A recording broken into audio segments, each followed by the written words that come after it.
So now that you've gone through the first tutorial in Ableton Live 11 on audio recording, I want you to practice a little bit.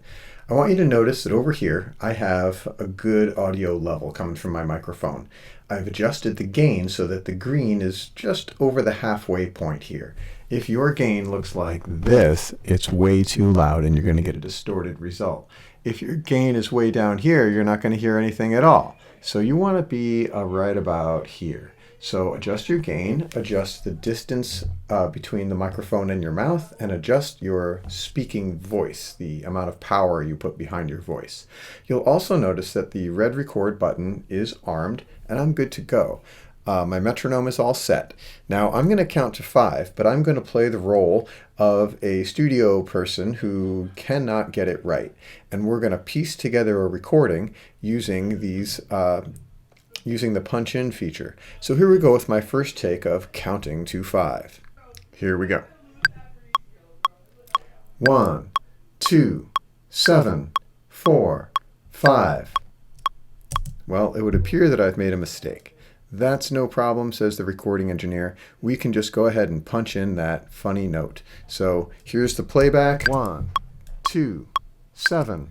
Obviously that was the mistake. So I'm going to put a loop brace there. I'm going to put the punch-in switch right there on, and the punch-in switch after. So both punch-in switches are on, and you can see that I have a little space in between each one of the correct numbers. So this time my vocalist is going to do the right thing. And we're going to start at the beginning, and here we go. Recording. 1, 2, 6, 4, 5. Well, once again, my singer has the wrong word. So you can see that it's audio 2 is in there now, and if we listen back to it, we're going to get that wrong number again. So let's try one more time. I'm sure my singer is going to get it right this time.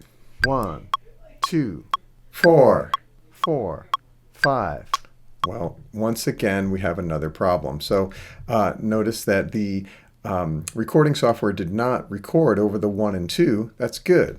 It didn't record over the 4 and the 5 either, but only punched in this one area. So I'm sure that this time our singer is going to get it right. Here we go.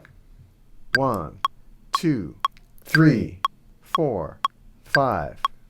Fantastic. So now we have all of those takes. So you can see all of the takes if you go over to this track and you go show take lanes. Right there, you're going to see my first take that had the mistake in it. And you can hear the whole take if I just click on this.